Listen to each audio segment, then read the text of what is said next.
Shalom saudara yang dikasihi Tuhan Yesus Kristus dimanapun saudara berada saat ini. Salam transformasi. Saudara, menginjak tahun yang baru, melihat bagaimana kehidupan yang baru, hari yang baru, di mana kita memasuki tahun ini, kita berharap sesuatu hal perubahan terjadi. Tetapi di tahun yang baru ini juga Tuhan mengharapkan saudara dan saya mengalami perubahan demi perubahan menjadi lebih baik. Berubah menjadi sesuatu karakter yang memiliki karakter seperti Kristus. Dimana kalau tahun lalu mungkin kita masih sembrono, masih arogan, masih sombong, masih merasa bahwa diri paling benar, orang lain yang salah. Tetapi tahun ini marilah kita mulai ambil keputusan untuk berubah menjadi seperti Kristus. Bersyukurlah kepada Tuhan kalau di tahun ini kita masih bisa melihat dan menikmatinya. Kita tidak tahu apakah kita masih bisa menantikan akhir tahun di tahun ini. Tapi tahun inilah, di awal tahun ini, mari kita berubah memiliki karakter seperti Kristus, saudara. Jangan merasa bahwa kita sudah melayani Tuhan. Jangan merasa bahwa kita sudah menyampaikan kebenaran. Jangan merasa bahwa kita sebagai anak-anak Tuhan lalu kita cukuplah karena saya sudah diselamatkan sebagai orang percaya. Sesungguhnya ketika kita memiliki pemahaman bahwa sudah cukup saya menjadi orang percaya, saya tidak perlu lagi berubah. Buat apa? Saya sudah menjadi orang percaya, saya sudah diselamatkan. Tetapi firman Tuhan mengatakan, kerjakanlah keselamatan. Menyatakan kerjakanlah keselamatanmu di dalam Filipi, berarti kita harus mengupayakan kehidupan kita dari hari demi hari menjadi semakin sempurna seperti Kristus. Cara berpikir kita sempurna, cara memandang kita sempurna, cara berpikir kita, paradigma kita, pola pikir kita harus sempurna seperti Kristus.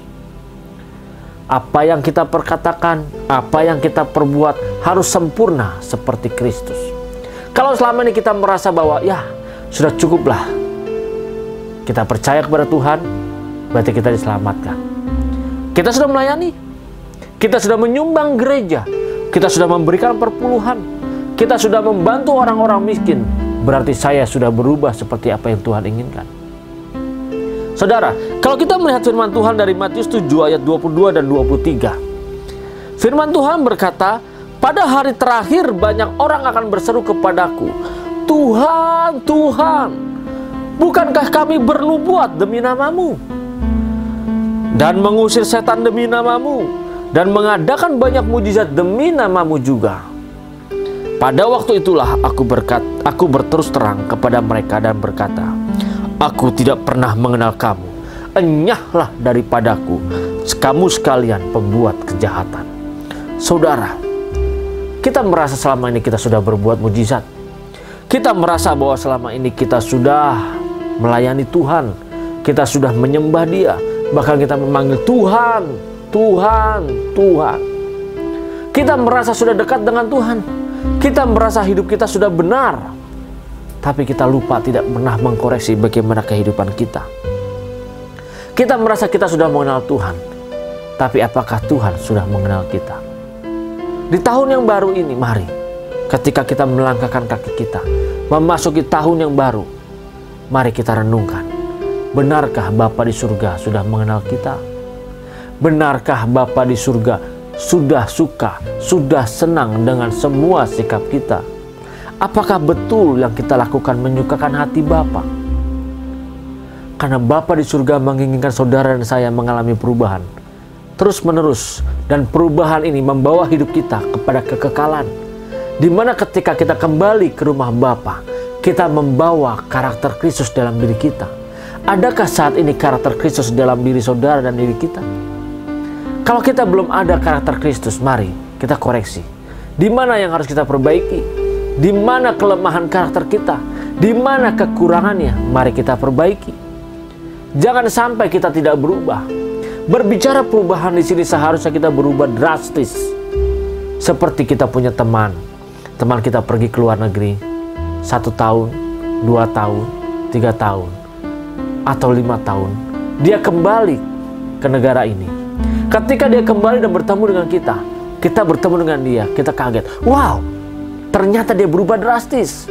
Ternyata berbeda. Hampir saja kita tidak mengenalinya.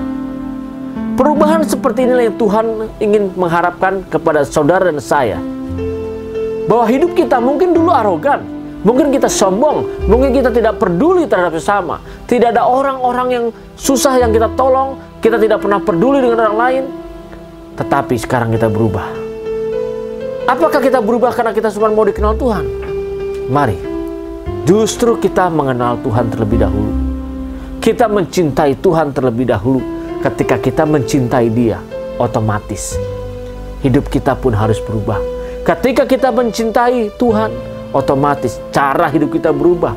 Ketika kita mencintai Tuhan, cara pandang kita, cara pikir kita, pola pikir kita, paradigma kita berubah.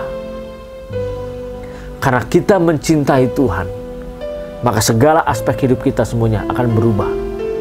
Bukan hanya menjadi istri yang baik, suami yang baik, anak yang baik, orang tua yang baik, tapi kita benar-benar berubah. Di dalam setiap kehidupan kita, yang ada dalam pikiran kita menyukakan hati Bapa, menyenangkan hati Bapa. Semua kita, saudara dan saya, adalah anak-anak kesayangan. Tetapi apakah semua anak kesayangan itu menyukakan hati Bapa?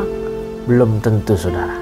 Kalau kita punya 4 orang anak, dari 4 orang anak ini, pasti belum tentu semuanya menyukakan hati kita. Salah satu dari mereka atau beberapa dari mereka baru menyukakan hati kita. Tetapi tidak semuanya, saudara. Yang Bapa inginkan bagaimana kita menyenangkan hatinya, kita menyukakan hatinya. Kita memang anak kesayangan, tapi kita harus menyukakan hati Bapa. Kita harus berubah seperti apa yang Dia harapkan, yang kita lakukan. Ketika perubahan ini mengalami kekekalan, kita bawa dalam kehidupan kita, otomatis kita mengalami kelahiran baru.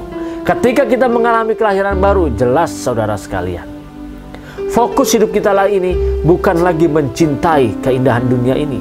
Berbicara keindahan dunia, berbicara tentang harta, kemewahan, kedudukan, jabatan, kesenangan, yang semua hanya berfokus mengutamakan diri kita sendiri dan kedagingan kita. Tetapi ketika kita mengalami kelahiran baru, kita berubah.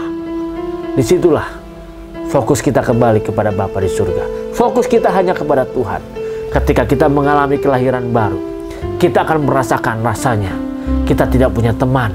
Rasanya hidup kita sendirian. Rasanya dunia ini bukan tempat kita. Karena kita berbeda.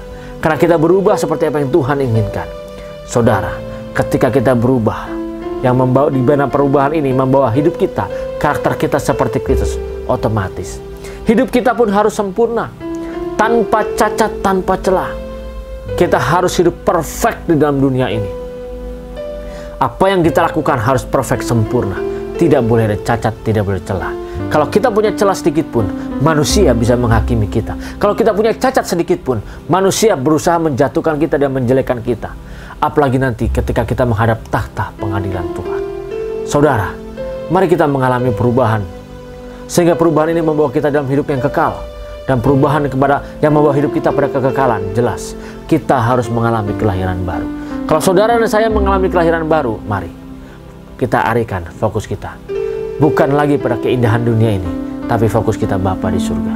Keindahan dunia ini akan memudar dalam kehidupan kita, dan kita tidak lagi mementingkan ini semua, saudara. Mulai hari ini, mari di tahun yang baru kita ambil keputusan untuk kita berubah dan memiliki karakter seperti Kristus. Tuhan Yesus Kristus memberkati. Salam transformasi.